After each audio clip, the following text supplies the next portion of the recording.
Hey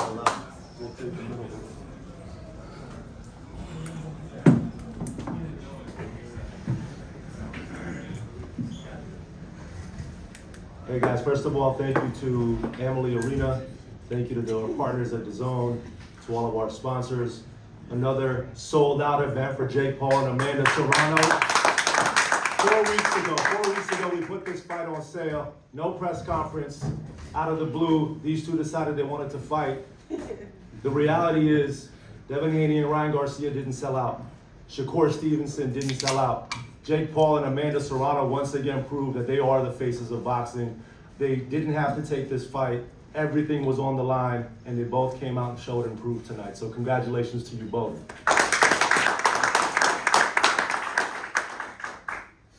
Let's go ahead with questions. Jake, was it pretty much the way you thought? I know you thought you would knock him out early, but you did say he was a brawler. You knew he was tough, but in the end, your boxing skills would win out. You knocked him down. So now that you look at it, was it pretty much like you kind of thought? A little bit different. I truly believed I would put him out in the first round, but man, that guy is tough. He took damage like no one really I've ever seen before. And I knew if I didn't get him out of there in the first round that it would happen later on in the fight. So I was mentally prepared for both, but I just believe in my power so much. I put him down in the first round, but he just kept coming. So respect to Mike Perry. That's why he's the king of violence, former king of violence. I'm the new king of violence, but respect to him. Scotty. So Nikisa and Jace for both of you, and Amanda. We talked the other day, and you were saying you expected around 15,000. You sold out that quick. Just what are your initial thoughts just after all that? I think just, it shows the draw that Jake has, that Amanda has, and the disruptive nature of our company. We ended up with over 17,500, and, honestly, it's just a testament to the popularity of this man and that woman, these two athletes. And now they're on to facing Mike Tyson and Katie Taylor, in what I believe will be the biggest fight since the Muhammad Ali days. Nothing bigger.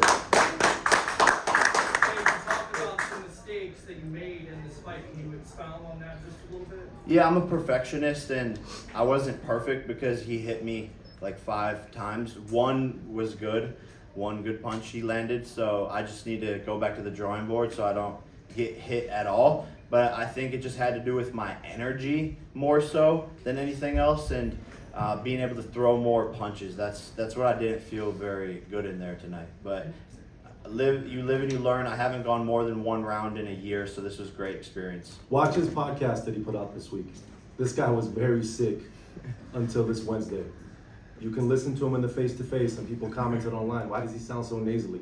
He's been sick for a week. He, again, caught something right before the fight, but the entire time he was resolute that he wanted to go through with it. But he's a warrior. He's a tough man. For sure. And dropping 38 pounds. In 4 weeks. In 4 weeks when I was going to be a heavyweight. I'm not saying that was why, but I mean, it might have something to do with it. Jake, talk about adversity. You're always, people are always doubting you, but you're always overcoming it. Talk about facing it. I thrive, man. I love when I'm backed into a corner because there's only one thing to do, and that's fight your way out. And people don't believe in my skill. They said this was a mistake.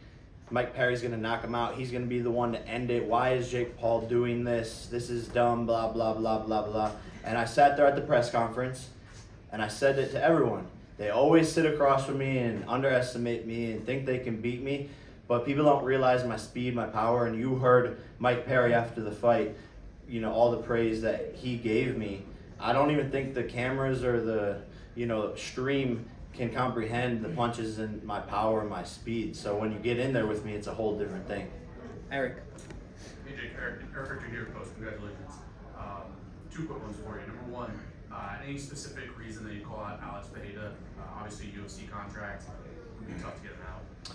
Yeah, no, I mean, I want everybody. I love this sport. And, he's tweeted about wanting to go into boxing. We got him on the FaceTime right there in the ring. And I said, yo, can you get out of your contract? If he can get out of his contract, then let's run it. So when I asked him that, he had a pause. He looked at his manager.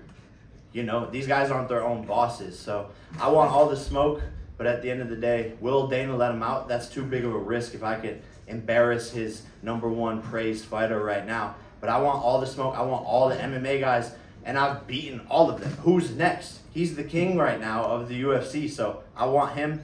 I'm going to decapitate him and dethrone him. And just to be clear, right, it was Anthony Joshua that said Pereira should enter the boxing ring. Pereira said, I'm honored, I would love to, who should I fight?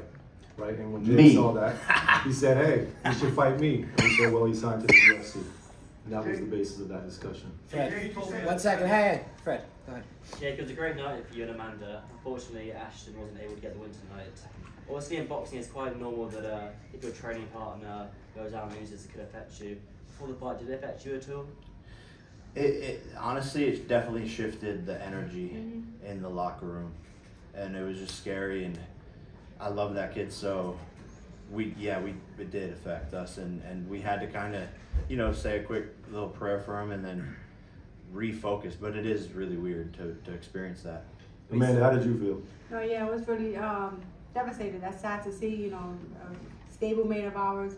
But we just have to go out there and stay focused and hope the best for us. And I get extremely nervous when he fights, when Jay fights, anyone on the team fights. So, I mean, it's pretty sad. But this is the moment that's the most important in H2O's career, right? He took a big loss tonight, and now he's going to have to internalize that. They've already reached out to us and said they want the rematch in November on Netflix. We're going to let them take some time, think through their next steps. But I have no doubt that he's going to come back stronger, just like Jake did when he took a split decision loss to Tommy Fury and came back and did it bigger and bigger and bigger. H2O is going to do the same thing.